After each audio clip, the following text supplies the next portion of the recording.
Good morning, everybody. You almost completed your first week of online school. Yay! I know some people are happier about that than other people are, so stick with it. It's going to turn out great. Today, I wanted to talk about logical fallacies because I know that we started to have a conversation about propaganda and we started talking about rhetorical strategies like ethos, pathos, and logos a couple weeks ago. And we said we were going to talk about logical fallacies, but obviously we didn't get that chance to do that in class. So I thought I would talk about it here. I am going to be using a website that I will post onto our Google Classroom, so you can go back and look at all of these examples and all of the descriptions. But I also thought it would be beneficial for some people if I actually talked it through with them right now. Okay, so the first logical fallacy that I want to talk about is called ad hominem, and it actually means against the man. Ad hominem is Latin. So in this logical fallacy that somebody might use, you're attacking the person rather than their argument. So if you're having a debate with somebody, you're having an argument with somebody, and you attack them rather than the argument, you're using ad hominem or against the man. So an example of that is, McDougall roots for a British football team. Clearly, he's unfit to be a police chief in Ireland. Right, so they're attacking the guy for his interests rather than attacking his position, which is that he wants to be a police chief. Another example is if somebody's talking about like being vegetarian and somebody else comes in and is like, oh, how are you even sitting here talking about being vegetarian when you're sitting there eating meat? That's ad hominem.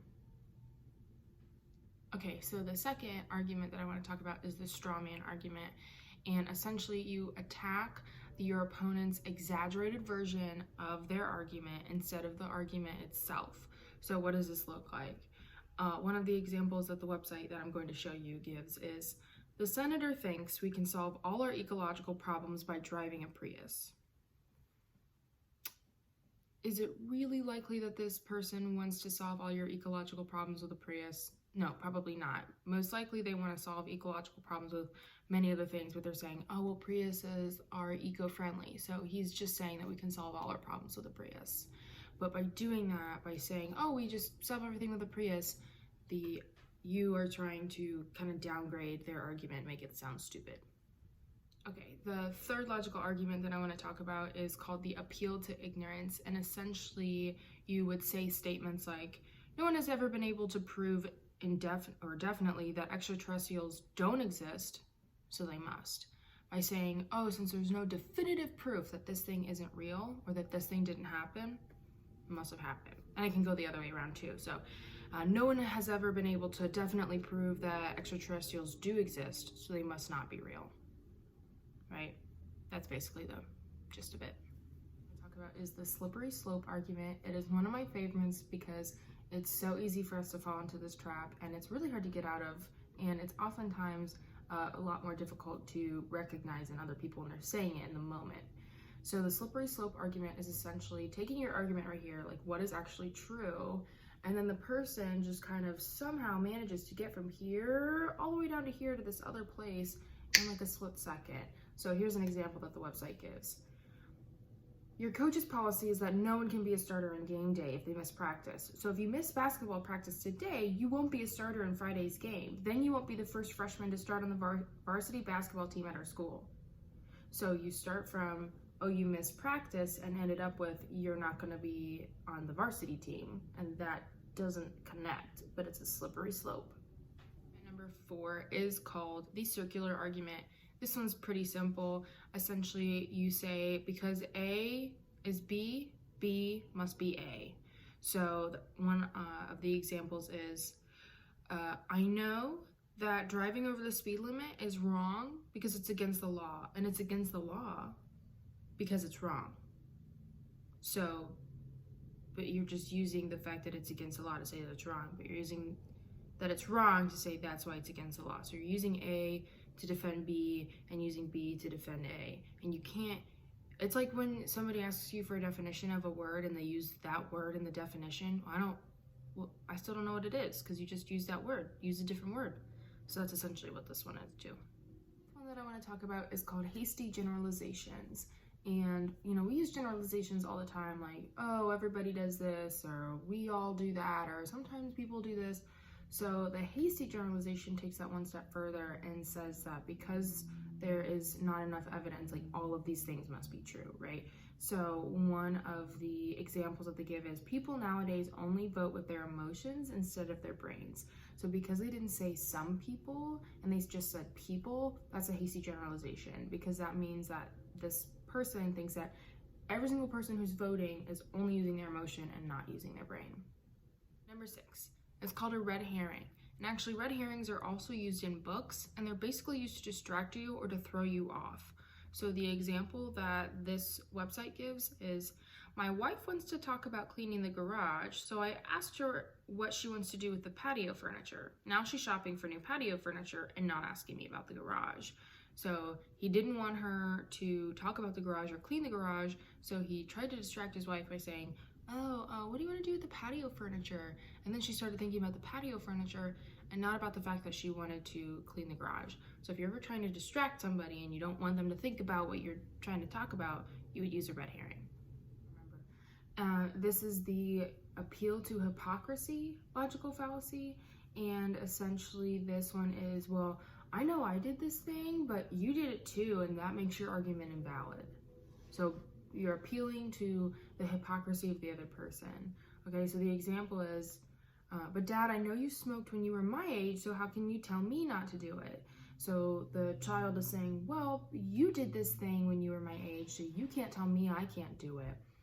But the dad could just come back and say, well, yeah, because nobody knew that smoking was bad when I was your age, so I didn't know that it was wrong. But we know that it's wrong to do that because it's harmful to your health. So what's your point? So that fallacy is kind of, I wouldn't use it. It's not that airtight. The next logical fallacy that I want to talk about is called the appeal to authority. And essentially, this argument takes somebody's authority and kind of twists it out of context for what they would normally be having their authority used for. So one of the examples I use is about dentists and toothpaste. And so I think that that's really cool because we talked about that in class a week or two ago. So the example is, 4 out of 5 dentists agree that brushing your teeth makes life meaningful.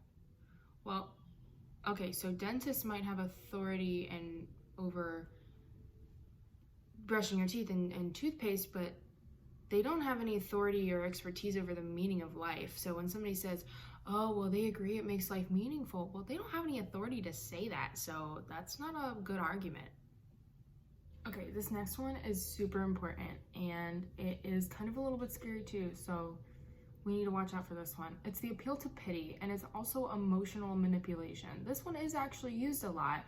It's used, especially I would say like by PETA, to convince people that what they're doing is wrong. So I'll give you the example that they give, which is I really like it. How can you eat that innocent little carrot? He was plucked from his home in the ground at a young age and violently skinned, chemically treated and packaged and shipped to your local grocer. And now you're going to eat him into oblivion when he did nothing to you. You should really reconsider what you put into your body.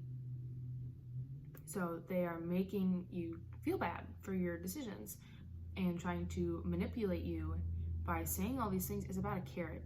It's about a carrot. Okay? The carrot doesn't feel anything. It's just a carrot. But they're trying to make you feel bad about it.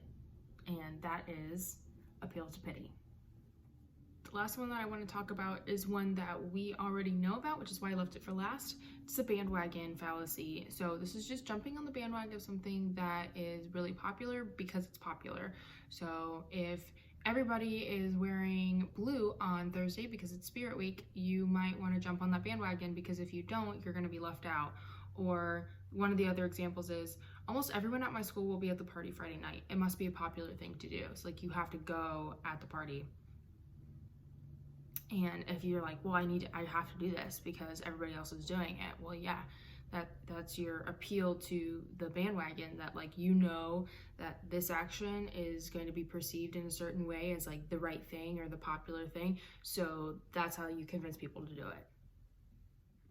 I will be including, like I said, this website on my Google Classroom, and I'll also put it in the comments below this video so that you can look at it, because there were a couple ones that I didn't actually go over.